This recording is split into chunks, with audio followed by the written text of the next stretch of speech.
स्वामी, मोठा स्वामी, आल्ला स्वामी, ओल्ला स्वामी, पलाना स्वामी, ढिकाना स्वामी. What was that Swami? Sorry, Amma, I forgot my name. Leave about my name. I have a book thicker than R.D. Sharma. I have written my name on that book. Okay? Later I will tell you my name. Don't forget about my name. Okay? My Appa gave me my name. Okay? Leave about myself. Let me tell you something about my mother and father. My mother, she was a female. Her name Maida. My father, he was a male. Her name Purush. My mother and father was female and male. Isn't that interesting? Oh no! Don't clap for me. I know I am cool. Don't clap for me. Today, we are here. 10th G is here. You all know about 10th G now? I know you all know about 10th G. We are here to perform the Nukkad Natak Indi Bimar Hai. She is Indi. She is a doctor. She is an interviewer. She is a Nagarik. She is also an interviewer. And as you can see, she is Bihari. She is a Nagarik. She is a Neta and the bodyguard. Okay. This Natak is presented by the famous and the charity class of Shri Ji Baba School. 10th J. Let's get started.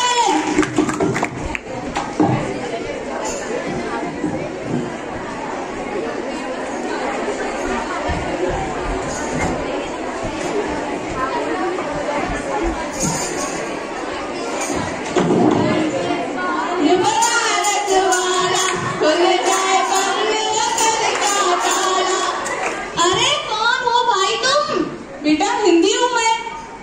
अरे बैठे काहे हो? क्यों? यहाँ बैठने में क्या बुराई है? मैं हिंदी हूँ ना.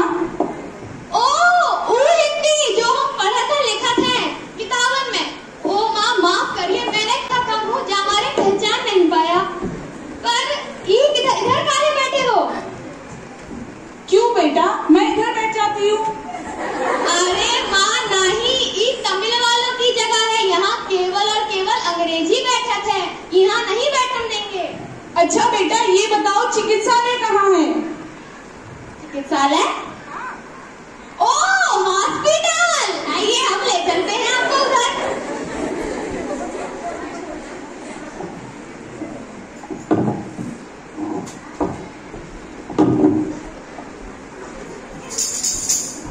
अरे भाई कहाँ थे इतनी देर से? अरे क्या बताऊं यार, साला तो कभी कभी ऐसा लगता है कि पहले की जिंदगी ही अच्छी थी. खेती करो, अनाज उगाओ, बेचो, खाओ और सो जाओ. यह कहाँ एडवांस के जमाने में आ गए हम. क्यों, क्या हो गया तुम्हारे साथ? अरे आज इंटरव्यू देने गया था. सालों ने देहाती बोलकर भगा दिया. कहने लगे कि पहले अंग्रेजी सीख कर आओ. हम बोले ई भाषा में क्या दिक्कत है भैया, तो मुंह पे दरवाजा बंद कर दिया.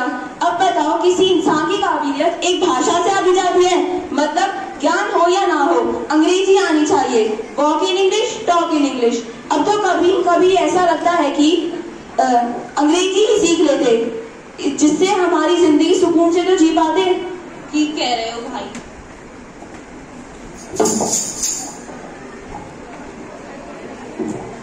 ऐसा का उधर ही है.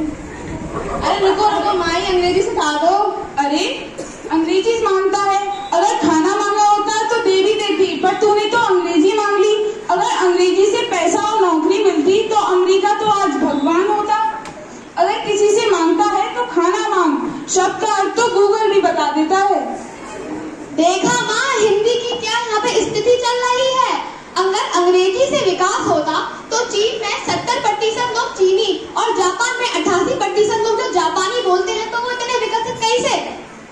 हाँ बेटा, ये हिंदुस्तान है. यहाँ मरने के 13 दिन बाद ही शोक मनाया जाता है. हाँ माँ, यहाँ पर लोगों के मरने के बाद ही उनकी कीमत पता चलती है. इसलिए अगर किसी से मांगते हो तो खाना मांगो, अंग्रेजी नहीं. ठीक है माँ. हमारा जिंदाबाद जिंदाबाद.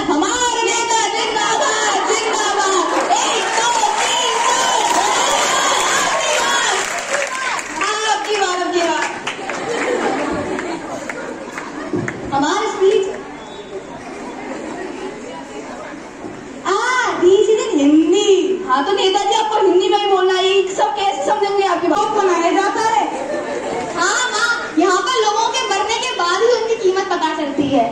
इसीलिए अगर किसी से मांगते हो तो खाना मांगो, अंग्रेजी नहीं। ठीक है मान। हमारे नेता जिंदाबाद जिंदाबाद, हमारे नेता जिंदाबाद जिंदाबाद। 1 2 3 4 आपकी बात। हमारी स्पीच हिंदी। हाँ तो नेताजी आपको हिंदी में ही बोलना है, सब कैसे समझेंगे आपकी भाषा? ना पर अंग्रेजी में प्रेशर बढ़ता है। और नेताजी हम ट्रांसलेट कर लेंगे। नमस्कार भाइयों और बहनों, मैं व्यापारी लाल आपकी सेवा में। हम आपको कहना चाहती, अगर दी पीपल ऑफ इंडिया अपनी संस्कृति को फॉरगेट करेगा तो कैसे चलेगा? आपको ड्रिंकिंग के वास्ते पानी चाहिए, हम सप्लाई करेंगे। इलेक्ट्रिसिटी चाहिए, हम देंगे। गांव में तो अंग्रेजी के स्कूल खुलवाएंगे। पर जब हम आउट ऑफ कंट्री जाएंगे, अंग्रेजी पहनेंगे, अंग्रेजी खाएंगे, पर हिंदी और अपनी संस्कृति को संग्रहालय में सजाएंगे। बोल अंग्रेजी में रहा, संबोधित हिंदी को कर रहा है। माना हिंदी मातृभाषा है हमारी, बट अंग्रेजी is the global language. Hindi राष्ट्रभाषा क्यों नहीं है हमारी? अरे हिंदी को राष्ट्रभाषा बनाया तो तमिल के लोगों के साथ तो अन्याय होगा ना। भारत में घाट घाट पे पानी बदले, गांव गांव में वाड़ी, बिहार का बिहारी, पंजाब का पंजाबी, हरियाणा का हरियाणवी। यह लोग काहे कुछ नहीं कहते, क्योंकि इनको पता है अगर कोई भाषा इन्हें एक माला में पिरो सकते तो वह सिर्फ हिंदी और सिर्फ हिंदी। सोचेंगे इसके बाद। चलो जिंदाबाद जिंदाबाद। 1 2 3 4 व्यापारी लाल आपकी बात, आपकी बात।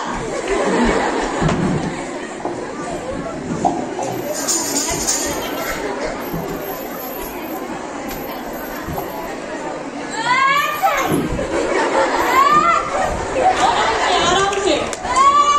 अरे हमसे दूर रह के हमें भी करोगे। आप अपनी बीमारी बताइए थोड़ा जल्दी। हाँ समझ गए, थोड़ा दूर रह के बोलिए। क्या खाया था, क्या पिया था? थम्स अप, थोड़ा बोलिए ना था। थम्स अप पियोगे, अंग्रेजी की थम्स अप। अब आ गए हमारे अस्पताल को खराब करने, अगर हिंदी में खराब करने। अगर हिंदी में शरबत नहीं पी जाते, ले लो दवाई। अब 2-3 दिन बाद आना ना हो तो भी अच्छा है, हमारे खराब करना।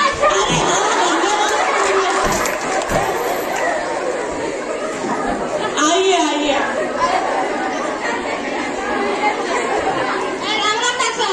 राम भैया। नमस्कार डॉक्टर साहब। नमस्कार डॉक्टर साहब, ये हमारी माता है हिंदी, लेकिन इनकी तबीयत खराब है, देख लेते तो। हाँ जी। अरे ये अस्पताल है, पूरा करे कर रहे हो। अस्पताल में कोई भी उठ के आ जाता है। आप अपनी परेशानी बताइए। अरे क्या बताऊं डॉक्टर साहब, बहुत समय पहले मुझे डरावने सपने आते थे और अब ये डरावने सपने सच भी हो रहे हैं। मुझे शिक्षा के माध्यम से हटाकर केवल एक विषय बना दिया है। मुझे वॉवल्स की डकार आती है, कॉन्सोनेंट्स की उल्टी और एडजेक्टिव्स का सरदर्द। मुझे तो ऐसा लगता है मुझे अंग्रेजी का कैंसर हो गया है। तुम्हें अंग्रेजी का कैंसर नहीं हुआ है, तुम्हें तो हमें इग्नोरेशिया के लक्षण लागत हैं। तुम्हारे खून में अंग्रेजी का माप बढ़ गया है। अरे डॉक्टर साहब, इलाज तो बता दीजिए। तुम अपने कान सूखने पे ध्यान दो, जाना हमारे काम में मत अड़को।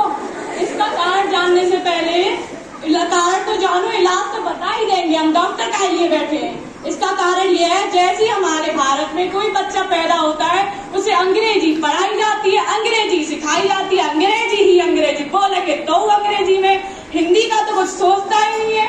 तो इसका यही इलाज है, तुम अपने लोगन को समझाओ उस देश का कोई अस्तित्व नहीं जिसकी अपनी संस्कृति नहीं, अपनी भाषा नहीं। समझे या आपको मैं भी समझाएं? कूड़ा मछली। धन्यवाद डॉक्टर साहब, धन्यवाद। हे भगवान, कोई भी आ जाता है। हमारा अस्पताल है शौचालय। सुनो, अब एक बार मेरी भी सुनो। बहुत अरसे से मैं अपना सम्मान खो चुकी हूँ। हाँ, माना कि राष्ट्रभाषा का दर्जा मिला है मुझे, कवियों की मुखवाणी हूँ मैं। हिंदी दिवस पर नेता बहती हूँ, लेकिन फिर भी ठगी सी रह जाती हूँ। मैं जैसे कि कांति के बिना फूल, मैं कैसे मुस्कुराऊं, कैसे इखलाऊं, क्योंकि कभी तो हिंदी को गालियों में प्रयोग करते हैं तो कभी तालियों में। मैं कैसे मुस्कुराऊं, आखिर तुम ही बताओ। तुम ही हो मेरी आखिरी आस, मेरा इसमें कोई विज्ञान नहीं है। मेरी आखिरी आस तुम ही हो, क्योंकि मुझे बचाने के लिए तुम्हारा योगदान बहुत महत्वपूर्ण है। मैं चाहती हूँ, कवियों की मुखवाणी हूँ मैं। हिंदी दिवस पर नेता खूब शोर मचाते हैं, इतिहास को लिखती हूँ तो कभी संगीत में बहती हूँ, लेकिन फिर भी ठगी सी रह जाती हूँ।